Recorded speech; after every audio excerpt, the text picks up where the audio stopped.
Writing with Type Part 2. Start with the slides, get a good representation of what we're doing, and then go ahead and go into this video and work in your own file. Alright, so going through here, you're going to download this file, Earth, Wind, and Fire. This is one font, believe it or not, one typeface, Futura.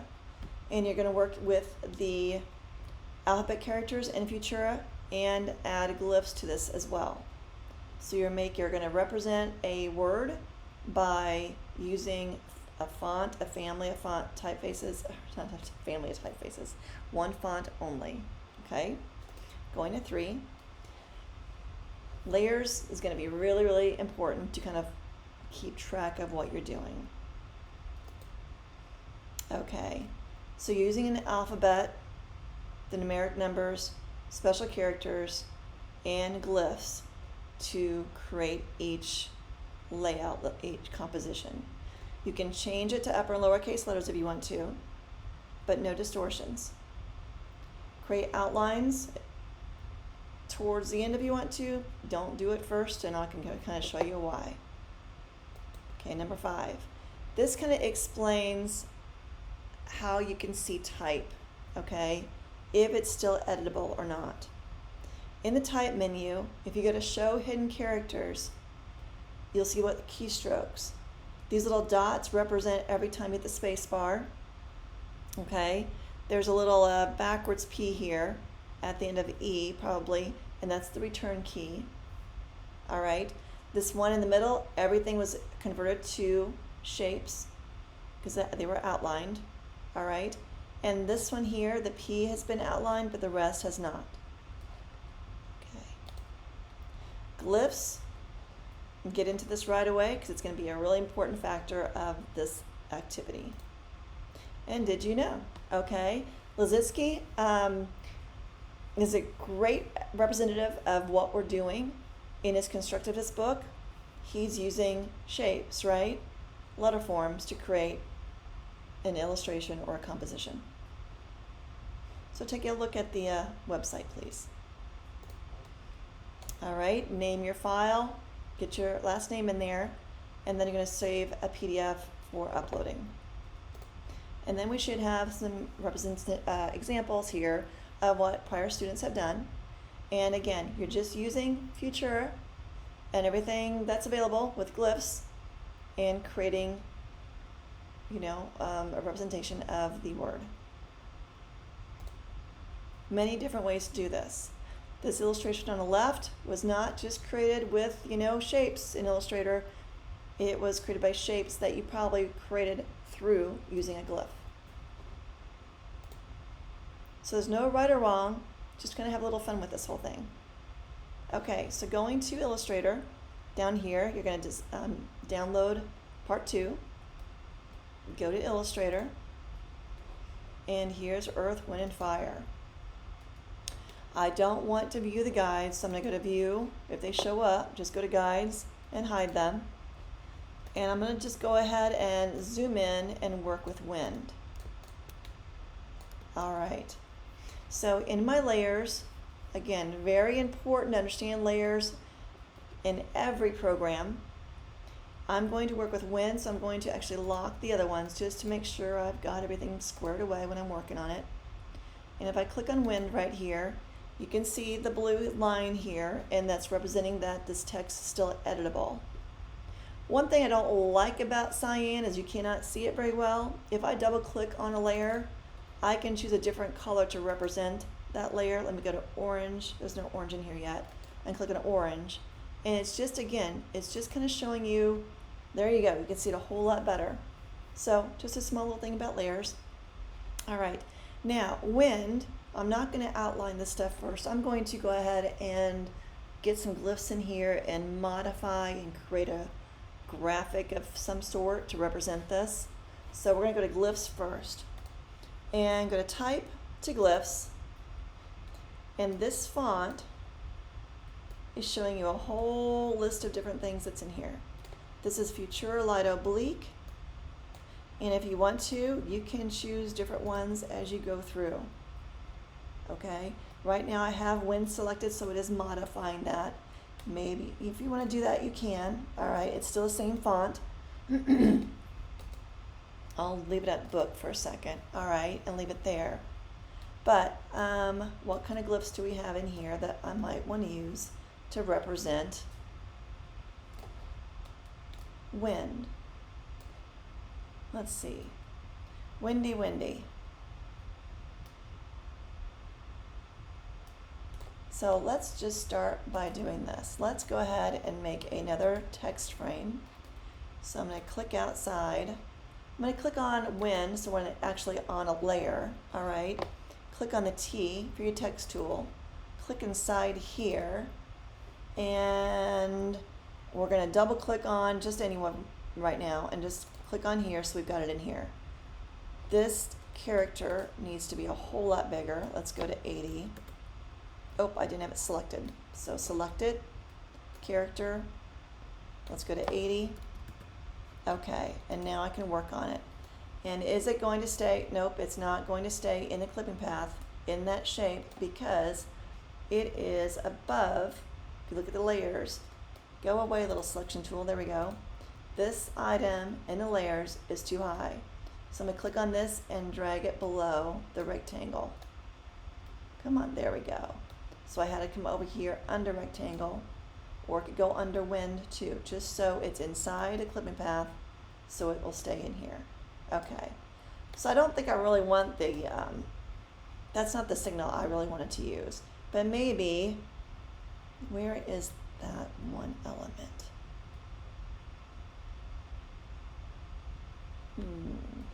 I guess wind would work. There was a double arrow I thought I had in here. Let's see. Oh, there it is. Okay, let's try this. Text tool. Okay, text tool right here. Double arrow. Okay, now I've got a double arrow. Getting rid of this one. Moving the glyphs out of the way, right? There's my shape. Well, it is really a glyph right now, but I'm going to take this and make it a shape by outlining it. Type menu. Create two outlines. Okay, now I've got one. So I've got wind here. I'm going to put this here. I'm going to copy and paste it and make it bigger. Okay. Noticing that this copy is going above the group, okay, the shapes. I'm going to copy and paste it again. Make it bigger. I'm holding down the shift key to keep it this way. Kind of looks like more like a fish, doesn't it? Hint, hint for water. Okay, and one more time. And zooming it up a little bit more too.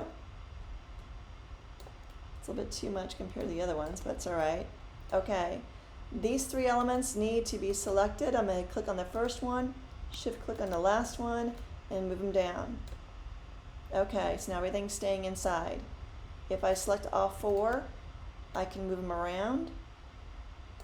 Okay, I can give it a color. Keep my layers panel out here. There's my swatches. And for wind, again, I could go down here and go to nature, neutral, whatever it might be.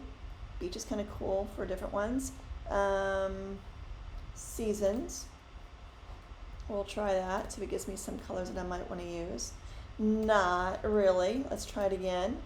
Let's go to nature. Let's go to beach because I want wind. Okay, there we go. So I want them all into, this would be great for water, right? Windy, still going to use it just for the example that we've got. One color first, and then each one out here. Again, I got to make sure it selects the way I want it to. Now, how can you tell which is which? They all look identical, each of these four shapes, right? So I can click on it. Oh, that's the second one, and it's out of order, okay? So keep in mind, and what you normally would really want to do is name everything. And come down here. This is group one, but which is this? That's group one. So I would do double lines, lines one, right? And then this would be double lines 4, and you might want to put them in order too. So again, it's I want to save time here, but please get used to really going through here and labeling everything. Okay, so I'm going to do it through our layers panel. Can I make this more narrow? Come on, there we go. All right, so this one's selected. I want this to be a light one. This one, I can do it this way, or it might be easier to do it this way. That's going to stay at 100% group. Next one, we'll go here. And what's this one? I need the second one, and that'll go here. Okay, so I've got it, and you could always do it with opacity too, but then you'll be able to see through it. So right or wrong, right? Okay, so I'm going to take these 4 elements. Again, select them all. Come on, select it this way, not this way. And I'm going to rotate them, coming out here and rotating. This is going to be my wind. And then I'm going to rotate each one separately. So again, without having them labeled, it's going to be kind of hard. I'm going to go out here and come on, grab, where's the double arrow? It's there and then it's gone. I might have to zoom in here and find it. Come on. Okay, or come this way and do it this way. Make it work, right? Where's number 2? That one I want to kind of go a different direction, so I'm going to click and drag it this way. This one, I've got this rotate tool, click and drag this way, and dragging.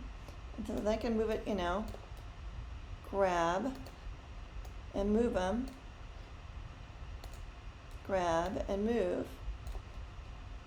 And what's cool about these are the two different shapes, even under here. Oh, I guess it's as a group together. Okay, I take that back. But if you want to, you could. Sorry about that. Let me turn that thing off. Okay, so let's got this in here. Down a little bit so I can see what's going on. And maybe I put more in here, right? You can also change the color of the square and what's behind it. Right now it is, okay, it is selecting nicely that I have no fill but a black stroke, so I know I've got it. And wind, what do I want to do? I'll give it a nice, ooh, that's not a great color either. That is kind of pukey. I'm going to click it. Okay, it's set up. I'll have to go in here to do it. So this is the color currently. I'm going to bring it down in here. Just drag it down, double click it. Now I can change it, and it is, there we go, taking out. A little magenta might be okay, but I don't like the cyan in it at all. Okay, so I've got that modified. Put swatches down here. Come on, it should jump in. This is not floating. Maybe that's why. Moving it up. There we go. Now I can link them together. There we go. If they're floating, you can link them together. Here's landscape too, kind of cool. Pop art that I've opened. You can always just close them right here, or you can move them around. Let me do this. There's so many different ways you can modify the panels and how they float around. Okay, so I've got the color back here. Now wind, I don't like that in the bottom, but I really don't want it in the middle, you know, on top either. So I'm going to go ahead and now I'm going to go ahead and modify the type into outlines. And then I can change how they work in here. I am going to increase the size on all of them. Whoa. And all these panels kind of get in the way sometimes. All right, and then select one at a time. So where's wind? Wind, flipping path, group, down here, sorry. Okay, so here's D. Select D only. I'm going to click on, well, I've got it selected, so let's just move it in here. I want this up a little bit further. We'll go up. How far do I want it to go up? Okay, and I'll change the opacity, maybe a lot, because it's getting blown away. All right, here's N. I want this to be in a different spot. And if I have these labeled right, which you should do, you'll know which one and where it needs to go. Right now I have to guess, and this is not the best way to work. Okay, and maybe I'll change the opacity here a little bit. Okay, here's the eye. Gonna modify and change this one a little bit. Put this in here. Okay, I'll leave that one as is. And then I'll choose the W and put this in here. Select the rotate tool, modify it because it's going to be blowing away. And there we go. Can you read it? I probably work on different colors and whatnot, but this is just a kind of a introduction on how, again, to work with layers, right? And work with colors and just kind of modify and put different things in here. Like, what could you do with water? There are so many things you could do with water. Let me close this one up. Okay, shut this down for a little bit. Go to water and work in here. Take a look at the glyphs here. Now again, you don't have to use these glyphs. You can change, as long as you're in Futura, you can change and modify. Now black only comes in regular. So try to use what's in here first. This might be a great thing for water. This one right here. Let me go and grab the T again.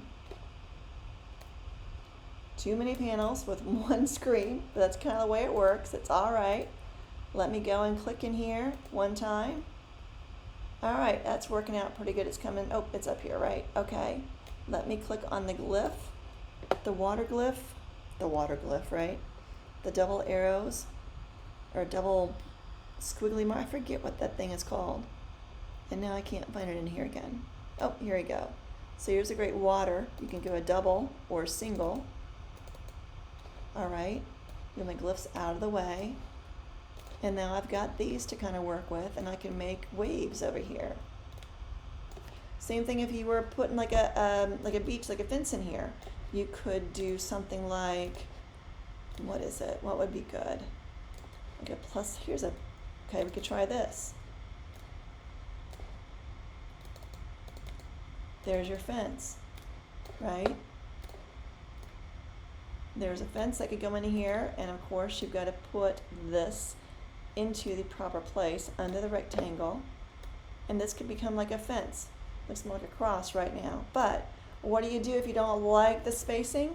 You can outline them and move them together if you want to, and then, or you can go and do your tracking, right? So if I go into my A and I select these items with the T text tool, I gotta tighten this up quite a bit. So let's just type in 80, oop, wrong way. Let's go to -200. Okay, and this could become like a fence row. All right, so you can put that across the way. That could be the beginning of your beach, and you put different things in here and modify, you know, your layers and what's on top of the others or whatnot. So that's a great way to do it. I'd probably leave the text itself as copy first until you get your glyphs in there in your illustration, and then modify the W, the A, the T, the ER to kind of work with that area. I'm trying to go to our samples one more time. So here you go. So some samples. Here's some waters. Water, kind of fun. And everything's made with a glyph or letters or numbers of that font. So have fun with this.